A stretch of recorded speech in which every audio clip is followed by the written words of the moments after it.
Welcome to How I Got Here, hosted by seasoned educator Jeremy Proper. This is a podcast of conversations with his former students discussing their journey from middle school to where they are today. Guests highlight their successes and the life lessons learned along the way. And now let's welcome the host, Jeremy Proper. Welcome to How I Got Here with Mr. Proper. I will be talking to former students who will tell their story of their personal journey from Mr. Proper's class to where they are now. Everyone has a different path to get to where they are now, and that path may just be the beginning to where they actually want to be. In these podcasts, I hope to tap into the journey former students have taken. Also, for them to share their experiences with my current students, and for that matter, anyone else who is interested in seeing how hard work in and out of the classroom actually pays off. So let's welcome my guest, Jessica Farr. Hi, how's it going? It's going wonderful, Jessica. How are you? I'm good. I'm good. So, first and foremost, please tell everyone where you are right now. I am in Los Angeles at the moment. So far, Jessica, you are, ding, ding, ding, my furthest away interview.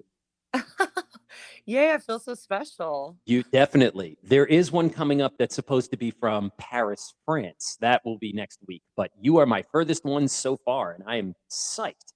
I'm very happy to be the title bearer until this person gets it. Great. Good for them. I love your comedic way.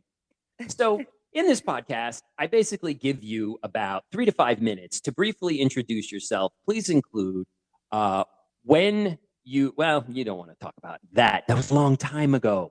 So please tell me about your middle school experience, your high school experience, your college experience, your post-college experience, and what you're currently doing now. So give my students the rundown of basically Jessica Farr Middle School to Jessica Farr 2021. Oh my God, middle school seems like so far away because it was, and it was a very different time. I went to South Miami Middle School Magnet, and Mr. Proper, Jeremy Proper, was my civics teacher. You were my civics teacher in 7th grade. I was in the drama magnet. Did I say that? Yeah. Yep. I went to New World High School for theater, for performance, and then I went to Fordham University for performance and directing. And I studied in Moscow at Moscow Art Theater, which was great. I lived in New York for a while, and then I lived in Miami, and now I live in LA. Yeah. So and currently, how are you expressing your creativity? Oh my God. Well, I have a lot going on. So I'm doing stand-up again, which is great. That's awesome. Yeah. I'm shooting a pilot for this thing I'm working on with my writing partner. We have a podcast together. Nice. Called Yes. Worth. Yeah. Sorry. Please tell them what the name is. Oh yeah, it's called Worst Place on Earth. It's all hilarious, Florida. By the way. It's all Florida stories. Thank you. Yes, it's the funniest Florida stories you've ever heard. It's all Florida stories by Florida people. And you guys can fill in the blanks on that one because you're from Florida. I'm guessing most of the audience are Florida people. We all know. Yes. If you've ever lived in Florida, been to Florida, you know the stories are crazy. You totally get it. Yeah. Can you give us a little insight into your pilot, or is it too early on for that? It's a character-based, like, episodic, so it's gonna have like 2 people featured per episode. It's kind of like the Twilight Zone meets like what is that Duplass Brothers show? Like there's a show on HBO called High Maintenance that kind of follows different characters, so it's kind of like that. Nice. Yeah. And with a Twilight Zone twist. Oh, that's awesome. Yeah, and every episode is like hosted by a different Florida man or Florida woman. So wow, that's really cool. So Rod Serling, eat your heart out. Yeah, basically. We'll try to use like local celebrities if we can. So we're going into our address book. Yeah.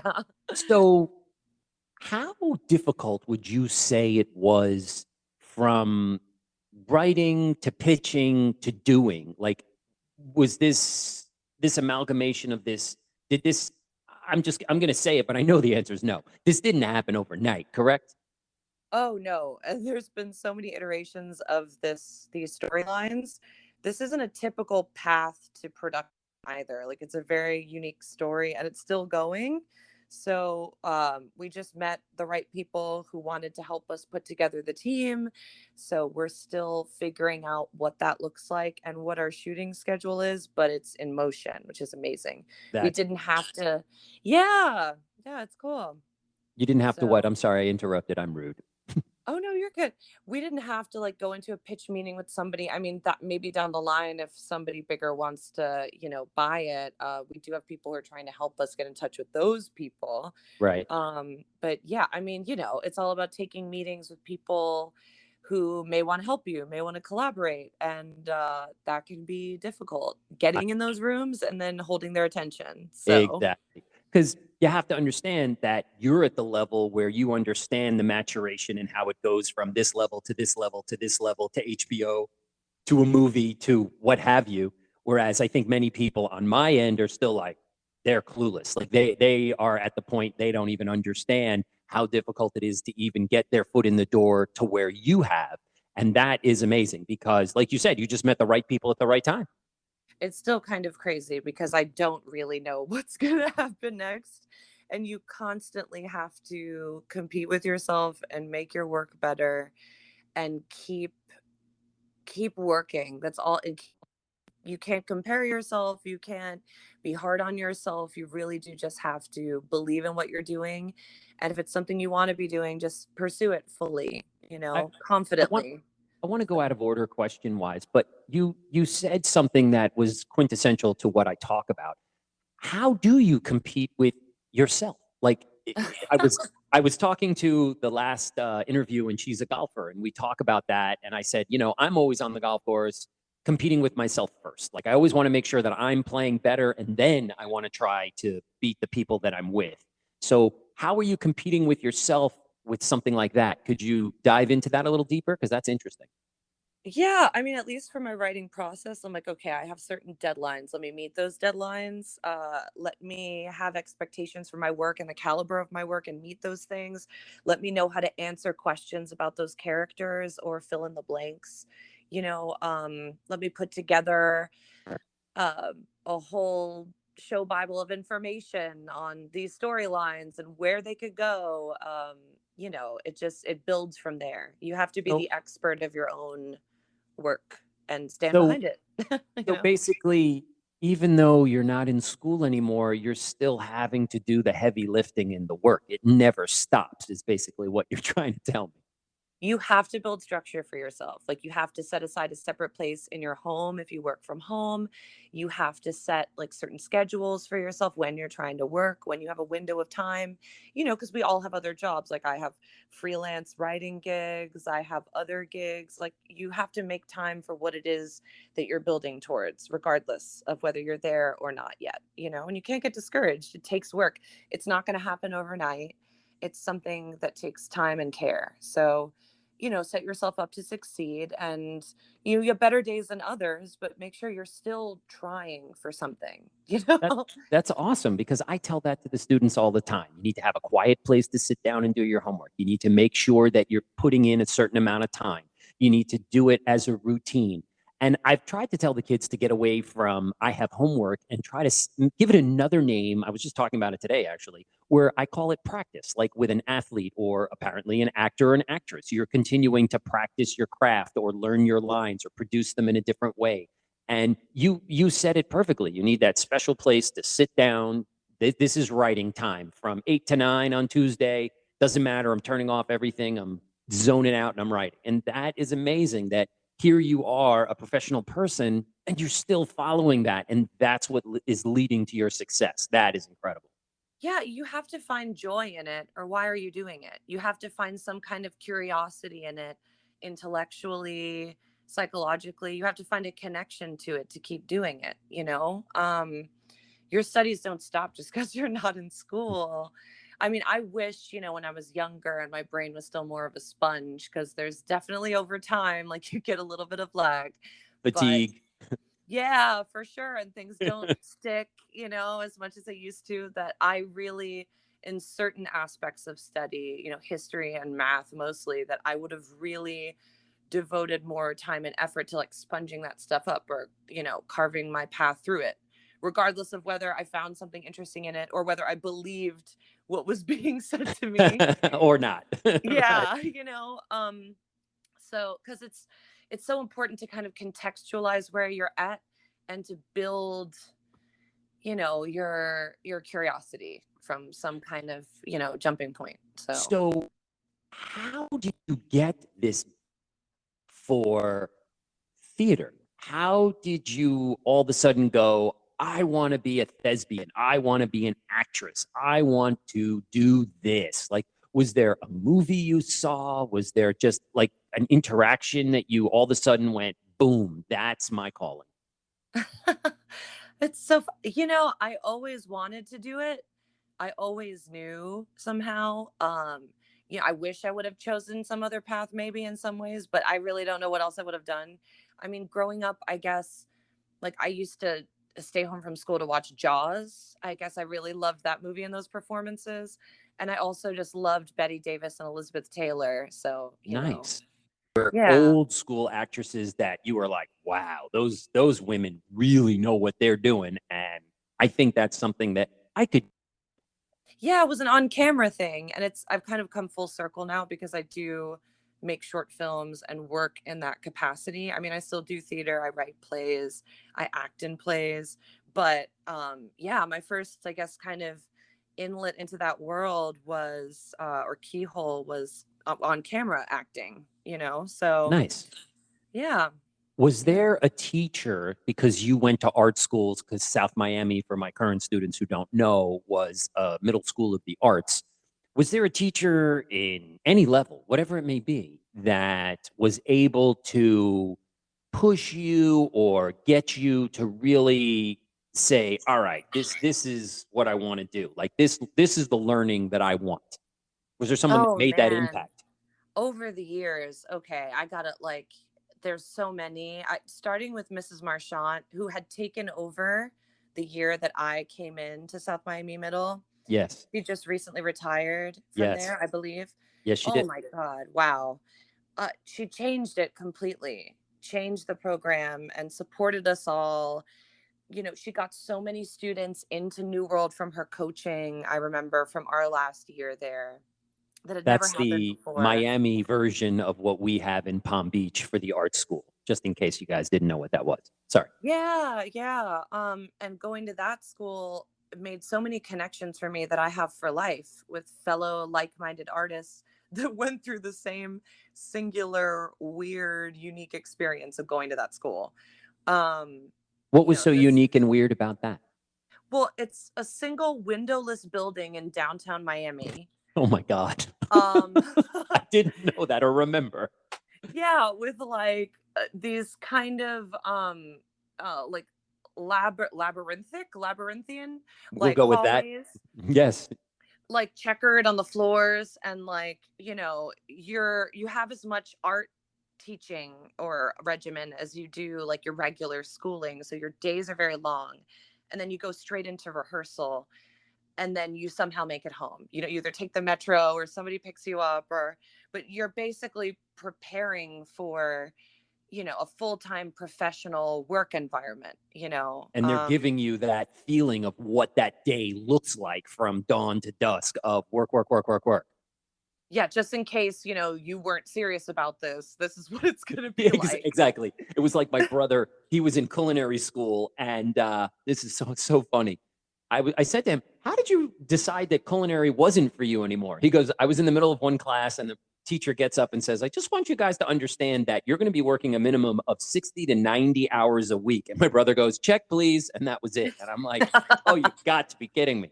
And he goes, yeah, I had no idea I was going to work that many hours. So he's like, no, communication sounds a lot better than the service industry. But Yeah. it makes Yeah. sense to prepare you, because otherwise you're like, a deer in the headlights and you have no idea what to expect or what you're in for. I feel like, some of that is kind of a hangover from like end stage capitalism. Like, we can work smarter.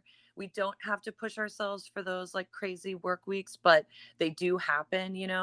That was a lot of my transition also from theater to like screen was, like I was devoting a lot of time and effort for a beautiful, ethereal, timely art. But, to have something in celluloid that's kind of permanent, that Right. makes more of an impact, and, the possibility of making more of a living wage and, supporting yourself, you know, Kind of, uh, it's kind of nice, isn't it, to be able to like buy stuff, pay your rent, put gas in your car, the little yeah, things in life. adult things, Yeah. like this week, I got in a horrible car accident and I'm able Oh my to, God, are you okay? yeah, I'm okay. I actually, well, I hadn't even told you this. I had to go to the chiropractor today to get Oh my looked at. gosh. Wow. So the car's totaled, but Jessica's okay. Yeah, I'm okay somehow. The car is not fine, but Wow. Yeah, that happened to me in my last car. It got totaled and I got a concussion, but after that, I was fine. Yeah. Wow. LA and car accidents. That must have been fun. oh yeah, and you have to have uninsured motorist coverage. You have to have all the coverage if you can afford it, because there's a lot of people out there who are driving without insurance, or they're running from something or whatever, and they'll just Adulting leave. 101. Yep, learning something new every day. So, So, yeah. was there for one of these teachers this moment that you were able to say, like you just said, they were giving you a little window into what being a professional was all about? Was there that aha moment? Was there something that happened where you were like, unlike my brother who said, check please, was there something where, or how about this? Did you teeter on the precipice of maybe this isn't for me? And then there was a teacher who said something or did something or made you aware that, yeah, I made the right decision. So I have two quick stories. One, and this just came up from what you were saying. One was with Jim Randolph in high school, who was like my second father, who was the most amazing teacher and man. And I've been lucky enough to work with as a colleague now. I Wow. don't know how I was allowed, but this man, oh, he said, was it freshman year?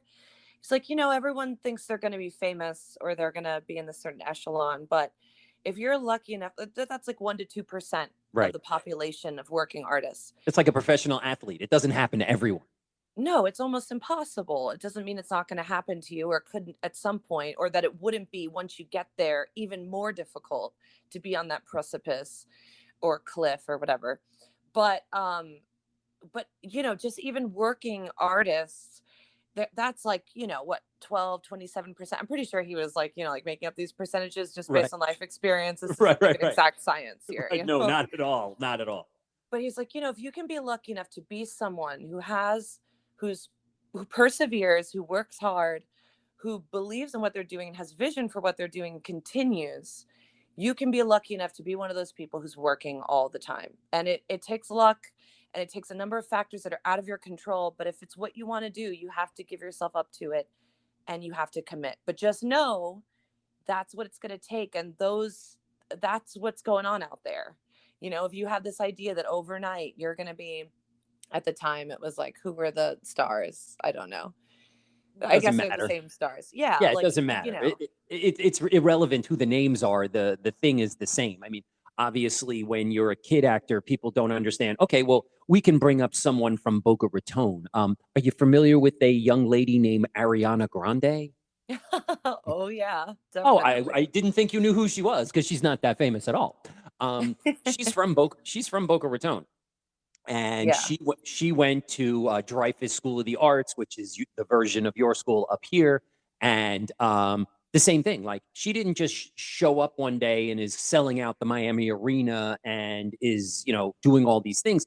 She started out doing commercials, and then she was on the Mickey Mouse Club, and then it just kept going and going and going. But like you said, it's the perseverance of doing those things. Because if she hadn't put herself in that place, otherwise we wouldn't know who she was and we wouldn't know what she had to do to get there.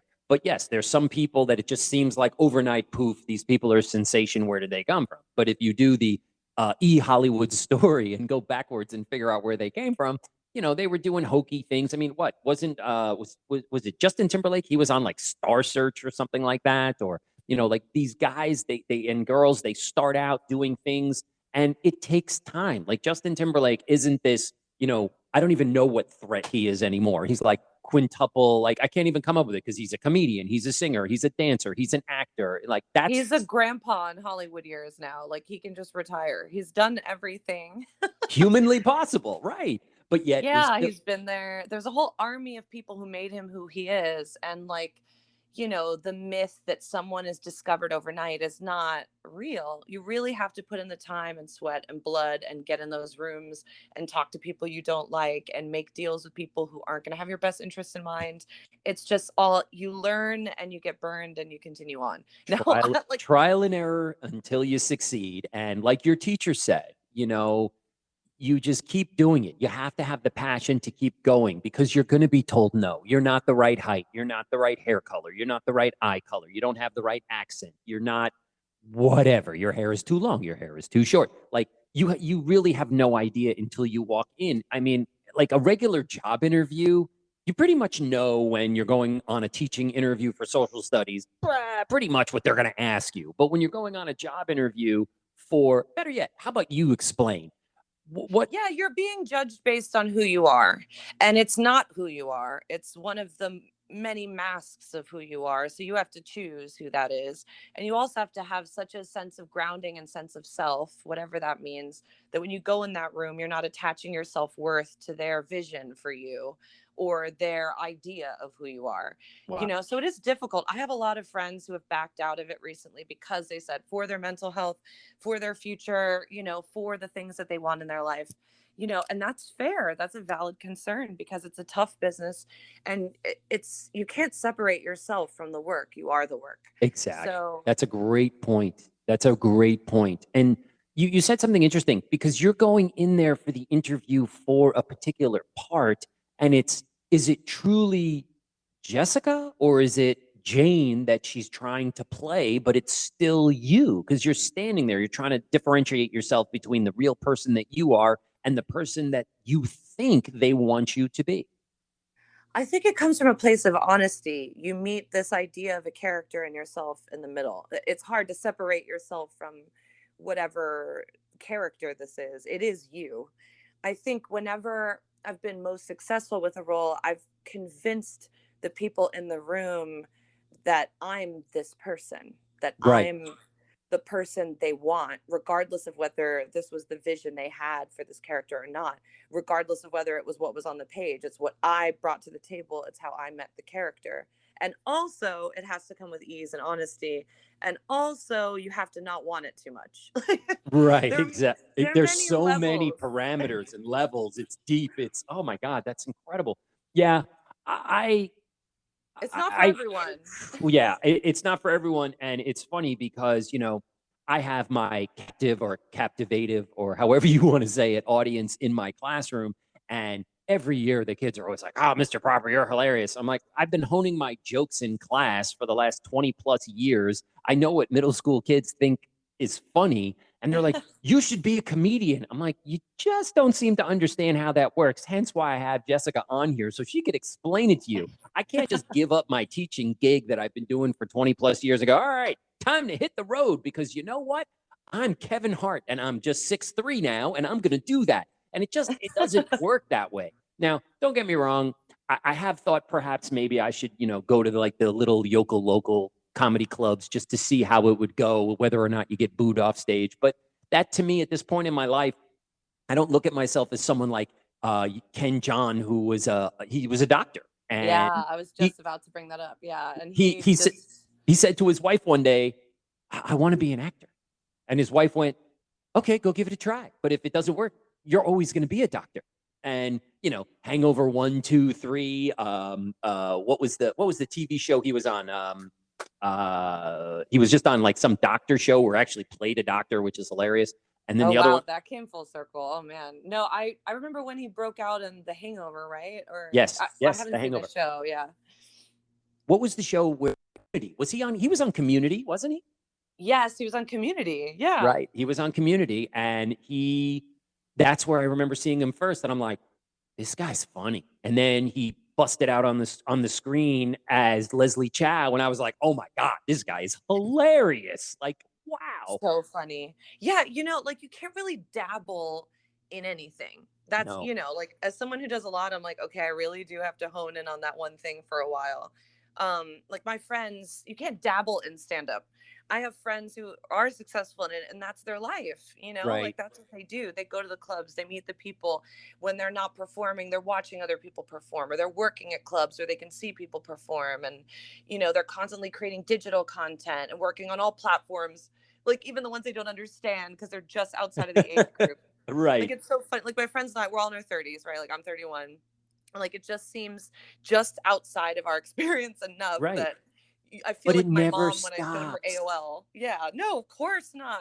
Like, And that's what I think that the modern youth doesn't understand. They see, I don't know, basketball players getting paid $30 million a year, and it's like that didn't just happen.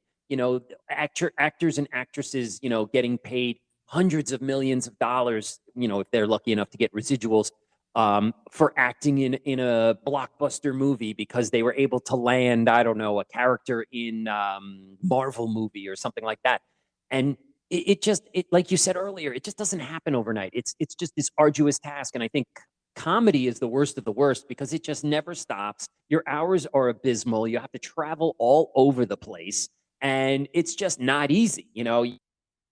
Kevin Hart again. He's another one. He didn't just come out of nowhere. Or I was watching something about Dave Chappelle the other day, and oh he yeah, started comedy when he was 14 years old. Five. It's like it just does yep. it's just the time in. And I'm so glad that you hit on all those things because that is really important for today's youth to understand. Doesn't matter what it is you do, it's time in. It's putting in all that time. Well, it So starts with that spark, right? Or that spirit or that interest in exactly. doing it. But you have to nurture it over time or it kind of fades away or you get rusty or, like I'm getting back into it again and I'm experiencing the joy of doing it. But there was a period of time, I mean, especially during the pandemic where I just went, nope, I'm not doing this right now. Like, why are we doing this right now? There's way too many things to be concerned about. The environment, we're in a global health crisis. Like, police brutality, just a list of issues. I'm like, this Yeah. is way more important than whether or not, Right. I got to put this I'm down because what's going on in the world is just a little bit more important, and my health and my safety and the sanity of myself is just more important. But that's what you have to do. yeah, we all So hit the brakes a little bit, right? And also with people that, do still want to laugh, but maybe there's, I don't know, a time and a place for all of exactly. that. There's a time and a place for that, but now is not the laughing time. We need to heal. No, I Uh, remember when Chappelle came back and he did that show in the cornfields, like yes, that was in his amazing. backyard. And it wasn't all funny and it was messy and he was like Yeah. had his notebook out, like That was my favorite part. You just hit on it. That this is a professional comedian that's been a comedian for over 30 years, and he had notes. Because I remember asking somebody about that. I'm like, if I do comedy, can I have notes? And some people go back and forth. Some people say, no, you need to know your material back and forth, up and down, but do it oh, somewhere. So I was getting varied opinions, but I love that you brought that up. yeah, the trends. So I think the trends of that is back. I think notes are good. I mean, well, the messiness of that's what I want to see. And that was such a gift of him giving that to us. I mean, he's a polished artist on a professional level, but he was vulnerable and he was raw. And I think that was right for the time. I agree, especially Where because it was pandemic. People were still like social distancing. They're outside in a cornfield. They were two people to an area, and here he is. He's like, I need to talk about this. I need to talk about what's going on in the world. it's not normal. None of it's normal. Let's not No, normalize it. Let's just take it as it is in this moment. And he was really earnest. And, the funny stuff just hit that much harder because you're right there with him. right. He's an Like, amazing storyteller, and he really knows when it's time to just give you the gut punch, and then when it's really time to step it up and make you just laugh from your gut. He's amazing. He's just oh, an he's amazing. unreal. He's one of the reasons why I wanted to do it. There's nobody like him, like Wow, that's huge. yeah, he's amazing. I got to meet him for a second, which was cool. I did What? not No, now behave you're well. killing me. You got to meet Dave? Wow. Yeah, I worked on the South Beach Comedy Festival for a while with Comedy Central, and Yeah. one year he came back. It was like his comeback tour or whatever. And I was like, listen, guys, like I know I'm not supposed to be backstage, but can I be backstage for this one? Like, is it okay? And they Yeah, kind of yeah. like snuck me in. He's not cool about any of that stuff. Like he's very tight on security and people Oh, sure. filming. Sure. He's a cool guy, but like he knows how to run a tight ship, For so sure. Well, he's been doing it for 30 years. He knows what he's doing. exactly. And I'm sure he's dealt with all kinds of nonsense before. So he wants to prevent that. Right. Because he wants So, to do his gig and get out of there. Oh my God, he was massive. I didn't even recognize him when he walked by me. He was just like tall and broad shouldered He's and huge. like He's a giant man. Like, it was insane. yeah, My yeah. jaw was dropped. I was just like, hi. I was like, hi there. I'm gonna go on stage. And then he went on stage. I was like right there at curtain. That's It was amazing. insane. He I was could like only imagine. he was hanging out with who was there. I don't it was a Cat Power and a bunch of people. Very Nice. unexpected friends, which is Oh, yeah, pretty exactly. cool. People you would not think are going to be friends. That's hilarious. Yeah, he So seems like a cool guy. Yeah, it was unreal for that's sure. awesome. So if you could go back to seventh grade Jessica and you could give her some advice that may, I don't want to say speed up where you are, but what would you tell her? What from your experiences that you have today, living in Hollywood, writing, acting, producing, what would you tell her to kind of give her that deep breath, like, okay, all right, it's gonna work out, kid. Like, how would you address her? Middle school was the toughest time.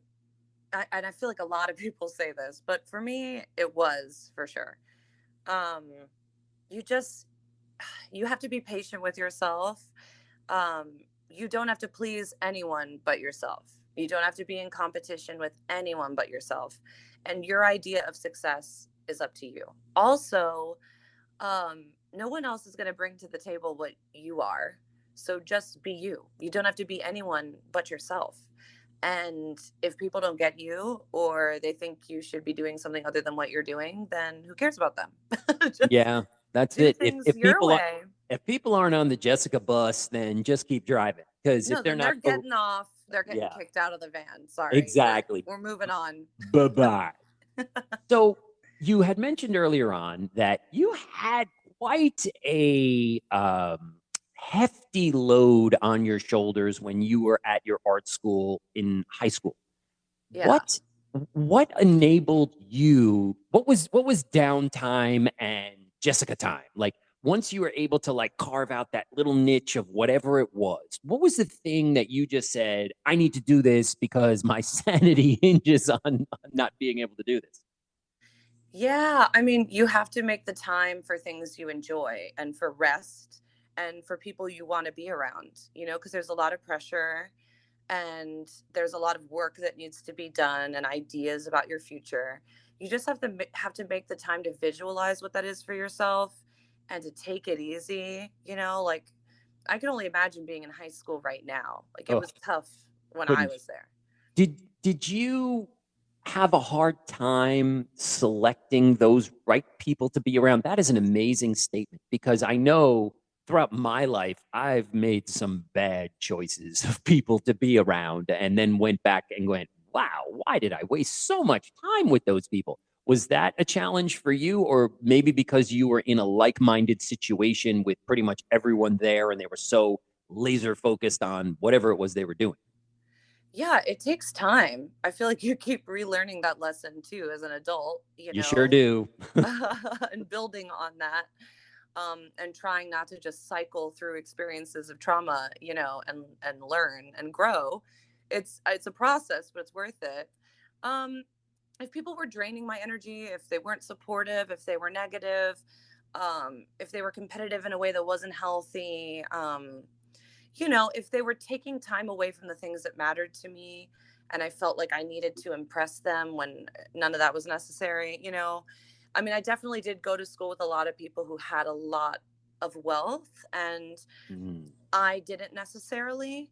So I was always kind of like the novel, like token person who didn't have those Right. things. And did that make how did that make you feel? You're the odd one out, or like people's generosity and charity goes two ways, like you either become an object to them as well on the shelf or they genuinely want to be your friend, Right. and For share sure. experiences with you. But it's tough because you're bridging over this class divide and other things too. And when you're young, growing up in a society like ours, there's a lot of material, focus on the material that happens and like, you're trying to keep up with others. Right.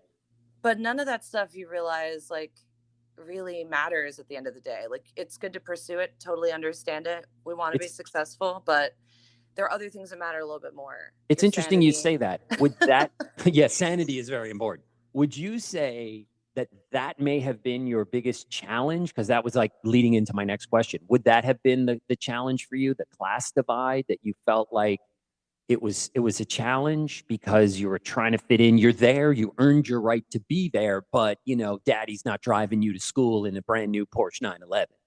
No, that's definitely it. And I still feel it out here. You're in the room. Now what? You're working with these people. You've got to prove yourself. Do you have this resume? Have you been in this certain area and this of expertise? And there's experiential divides out here, but there's also it's just inherently about who your parents are, or what connections you have, and that sort of thing, or how much Right. money you have to invest, how much you Exactly. can do for somebody. A phrase just came into my head, and I want to ask you if this will work out there, because people love to say, fake it till you make it. Does that work? Is that real? Is that something? Woo, man, I wish that wasn't true, but It it is? really is Wow. sometimes.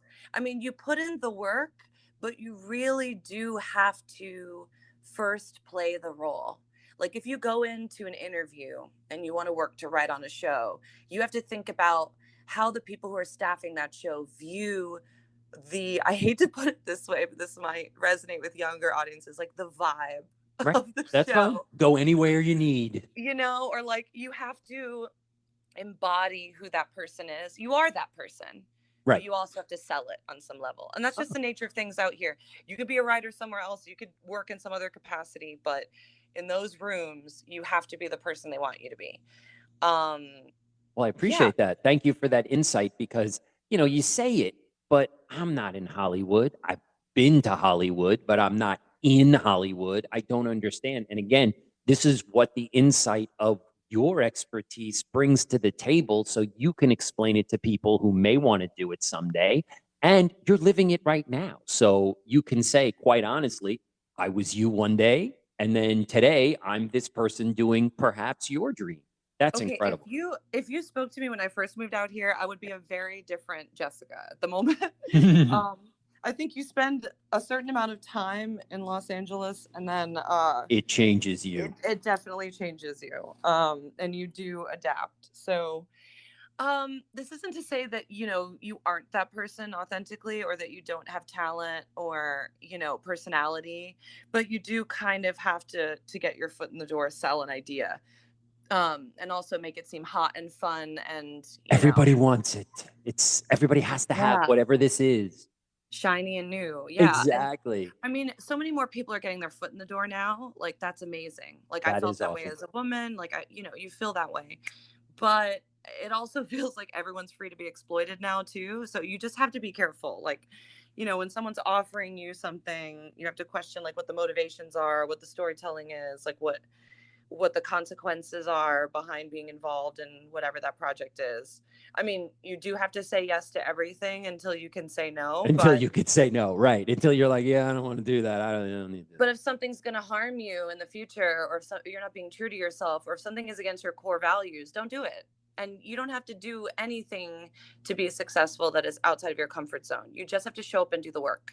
There's a lot of people out here who will try to take advantage of you. And I hate to say that, but Hollywood has not changed. Like, No, it hasn't. It's been that way since the beginning. It's all about how I can exploit you, how I can make money off you, how I can get you, like you said, to do things that maybe you wouldn't, because this is your quote unquote only shot to do whatever. And if you don't do this, it's just the way it is. And you have to stand true to your values and how you feel and what you're willing to do and what you're willing not to do. And yeah, know your worth and push back. And that's a great way to luckily, say it. you Know your have worth. to know your worth, push back, and also hopefully have people to represent you who can do that for you, which always makes you look way more important than you are. That's So, amazing. That is good advice for sure. Wow. well, So, not more important than you are, but it helps to have backup. oh, It just yes, of course. In anything, it doesn't matter what it is. You're not going to go and not have your friends with you when something happens. You don't want to be standing there all by yourself. You want to back up in every situation. definitely, So, definitely. so from your life experience, was there something in high school that all of a sudden clicked that maybe middle school you didn't quite get? Like all of a sudden in Oh, high school you went, oh my God, I didn't know. I should have been thinking about that. I mean, some things took till college, some things took till now, you know. Wow. There's Because so we're many always lessons. learning as an artist and a human being. Yeah, basically. Yeah. Leave it But to me to come up with something corny to say. but also absolutely on target. So, Oh, thank you. yeah, always. Middle school. Yeah, I mean, something I have been recently thinking about is a lot of the fighting that would happen with me and other like women or young girls. Like, I Yeah. feel like there was a lot of rivalry going on for Hasn't reasons out. changed. Middle school's the same. No, of course, and for like reasons outside of ourselves. And looking back on it, like there was one person who I had a pretty like intense rivalry with, and we're now like really good friends Oh, that's and awesome. like adult women, and we've talked about it. We're like, I feel like we were going through a lot of the same things, but we didn't really just know how to talk to each other about it, and it wasn't accessible to us at the time. So thankfully we're able to have that now. But just Awesome. to keep that perspective that middle school isn't everything, which Yeah. at the time it was my entire life, It and I was thought every everything. Because, oh like I I say to my kids all the time, you're 13 years old. This is all you know is 13 years. And you can't go beyond that. So now looking back, you can easily go, oh my gosh, that was horrible. We all do it as adults, like I had a friendship that ended over a girl. And I swear it took like 30 years for us to kind of get back together as friends. And I put my tail between my legs and I was like, I'm sorry, I was a jerk in high school. And, I need to be friends again with you because you're an important person in my life and way too much time has gone by and I don't want another 30 years to go by.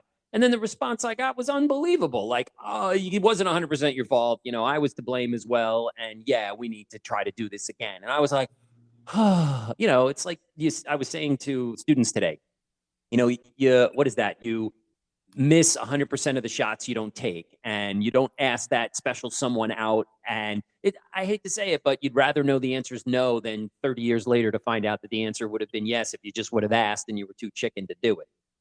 oh my god, it never stops. Like, it's better to know than to not know, and you still take a risk at love, right? That's a beautiful thing. If Of that's what we're course. talking about now. Yeah. Like, I was rejected so much in middle school. Oh my god. And I look back and it was like, oh, it was so hard. I mean, not all of it. Like, I mean, there were definitely like people I feel like I had connections with. You're also so young, Right. like You're not you're quite sure of what's actually going on here. And you're like, middle school, do they like me? Do I like them? Exactly. And yeah. and it's just a learning experience. And that's basically what life is. It's just one learning experience after another. You're not just, folding your hand and throwing it in, going, okay, this is pointless. You fail, you dust yourself off, you get up and do it again. And as you've said, that's basically Hollywood. You're not getting every job you're applying for, but that doesn't mean that because these people weren't digging your vibe, it doesn't mean that the next people won't either. You just have to keep trying. And that I think is the main point of what you've been saying. And that is what I was trying to get at.